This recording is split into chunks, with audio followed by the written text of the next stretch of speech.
Hello to my Modern American Lit students. This short video is going to give you a quick overview of Walt Whitman's life. And by the time you're done watching this little video, you should have a sense of Walt Whitman's personality and also some events of his life. And you might get the sense that he was a person who had a really big ego, but that he also had a giant heart, and that he was kind of every man, as opposed to being someone who was very scholarly or very wealthy or very erudite. He was definitely kind of just a common person, wanted to align himself with the common man. So here are some details about Walt Whitman's life, and you'll notice that there are parentheses after these details. These parentheses are in-text citations that say what page number from the anthology this information came from. So Walt Whitman was born in 1819, died in 1892, so pretty much lived all of the 19th century. His parents were Quakers, and he had a number of siblings. He spent a lot of his life in New York. He was very much a city dweller. He didn't stay in school for terribly long. He started working pretty young, and he was a part of the working class for pretty much all of his life.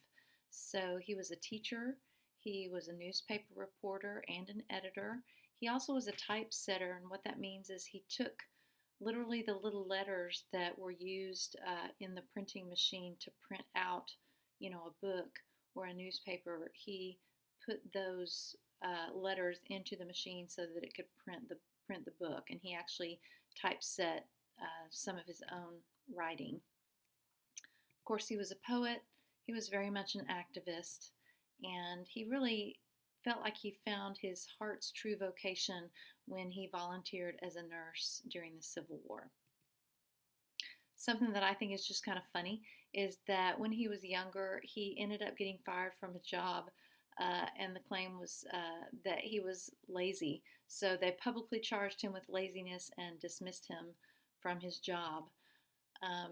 Yet this same person, a few years later, with his first major poetry publication, Leaves of Grass, wrote in it that he wanted to be the American bard. So that's quite an aspiration. Leaves of Grass, as I mentioned, was his first big publication, and that's what Song of Myself appears in.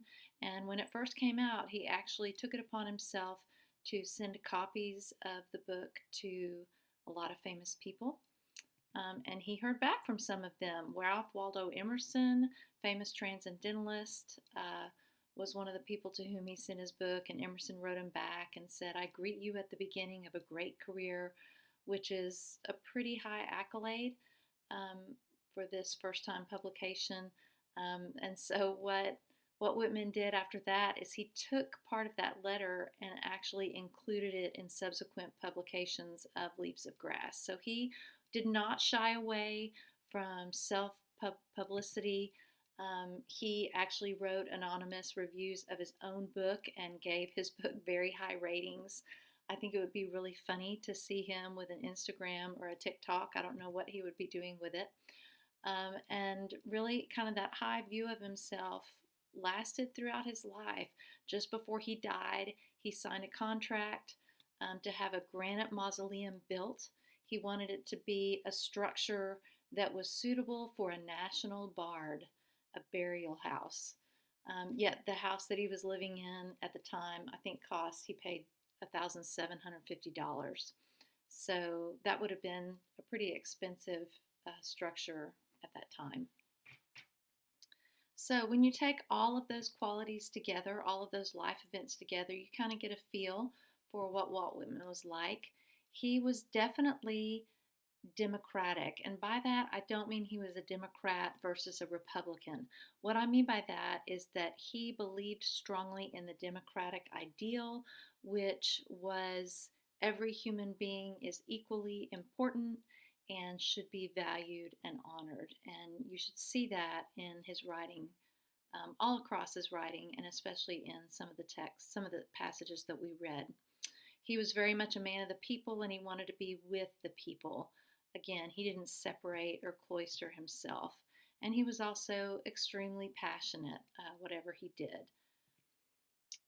I thought it would be really fun to end with a thought about if Walt Whitman were to be cast as a movie character, what would be the perfect movie character for him? And I don't know if it's appearance. If you do a search for Walt Whitman and what he looked like, I don't know if it's because of the beard or the face or if it's his personality. But I think that he would have done a great job playing Hagrid in the Harry Potter movies. So that's a little information about Walt Whitman. And there is the works cited entry, again, citing the author headnote that contains the biographical information for Walt Whitman, which was the source for this video. Thanks for watching, and I hope you enjoy Walt Whitman.